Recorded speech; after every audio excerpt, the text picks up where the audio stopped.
একটা বিমান, একটা দুর্ঘটনা। মুহূর্তে মাইলস্টোন কলেজ রূপ নিল এক বিভীষিকায়। যেখানে একটু আগেও ছিল ক্লাসের কোলাহল, সেখানেই তৈরি হলো শত শত আর্তচিৎকার। বাংলাদেশ বিমান বাহিনীর F7 মডেলের বিমানটি দুপুর 1:06 উড্ডয়ন করে। 12 মিনিট পর ঠিক 1:18 বিমানটি বিধ্বস্ত হয়। বিমান চালাচ্ছিলেন ফ্লাইট লেফটেন্যান্ট তৌকির। এটি তার সোলো ফ্লাইট ট্রেনিং এর অংশ ছিল। এই ধাপে এসে একজন প্রশিক্ষণরত বৈমানিক প্রথমবারের মতো একা কোনো প্রশিক্ষক ছাড়াই নিজে একটি বিমান ওড়ায়। ফ্লাইটের দৈর্ঘ্য ছিল সাধারণত 20 থেকে 30 মিনিটের, কিন্তু কে জানতো মাত্র 12 মিনিটেই সবকিছু শেষ হয়ে যাবে। তাছাড়া এই ট্রেনিং এর আগে পাইলটের মনোবল, দক্ষতা, জরুরি অবস্থা সামলানোর কৌশল সহ নানান বিষয় বারবার পরীক্ষা করে দেখা হয়। সবকিছু ঠিক থাকলে তখন তাকে একাই একটি বিমান নিয়ে ওড়ার সুযোগ দেওয়া হয়। তৌকির সবকিছুর যোগ্য ছিল। তিনি বিমান নিয়ে কুর্মিটোলা পুরান এয়ারফোর্স বেস থেকে টেক অফ করেন।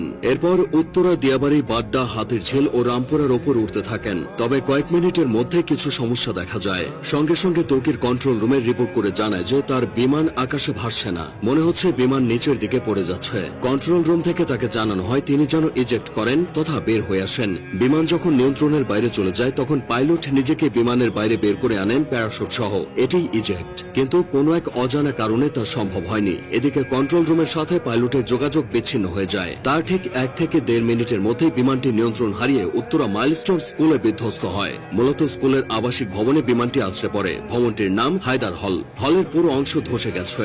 বিমানের বড় অংশটা ক্যাম্পাসের মাঝের ফাঁকা অংশে পড়েছিল। বিমানটি একটু পরে আছড়ে পড়লে হয়তো হতাহতের পরিমাণটা কিছুটা কমতো, কারণ ক্লাস শেষের ঠিক পরের সময় বিমানটি আছড়ে পড়েছে। বহু ছেলে মেয়ে ক্লাস শেষে বের হয়ে চলে যেত। যে ভবনে বিমান বাহিনীর প্রশিক্ষণ বিমানটি বিধ্বস্ত হয়েছে সেটি দোতলা ছিল। ক্যান্টিনের পাশেই ওই ভবনটি। ওই ভবনে 2টি তলা মিলিয়ে মোট 16টি ক্লাসরুম আছে আর 4টি শিক্ষকদের রুম। প্রাথমিকের 1ম থেকে 5ম শ্রেণীর ক্লাস হতো এই ভবনে। 3য় ও 4র্থ শ্রেণীর শ্রেণীকক্ষের সামনে বিমানটি বিধ্বস্ত হয়েছে। তখন ক্লাস চলছিল। কিছুক্ষণের মধ্যেই ক্লাস শেষ হতো। ঠিক সেই সময় কলেজের প্রজেক্ট 7 নম্বর ভবনে বিমানটি ধাক্কা লেগে জ্বালানি লিকেজ হয়। পরে প্রজেক্ট 2 ভবনের সামনে আছড়ে পড়ে। বেলা 1টার দিকে স্কুল ছুটি হয়ে যায়। তবে তখনও কিছু শিক্ষার্থী সেখানে অবস্থান করছিল।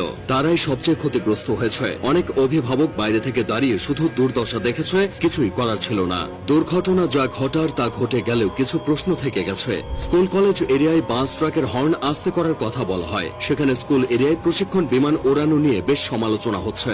উন্নত দেশগুলোতে বিমান বাহিনীর প্রশিক্ষণ বিমানগুলো জনমানবহীন এলাকায় এনে ওড়ানো হয়, এই যেমন ফাঁকা মাঠ, নদীর পার বা বিধ্বস্ত কোনো জায়গায়। কারণ একটাই, কোনো অনাকাঙ্ক্ষিত ঘটনা ঘটলে যেন ক্ষয়ক্ষতি এড়ানো যায়। এদিকে ঢাকার মতো জনবহুল শহরে বিমান বিধ্বস্তের এই ঘটনা ক্ষয়ক্ষতির পরিমাণ বাড়িয়ে দিয়েছে। তাছাড়া যে বিমানটি নিয়ে তৌকির বের হয়েছিল সেটি বহু বছরের পুরানো বিমান বলে অনেকে দাবি করছে।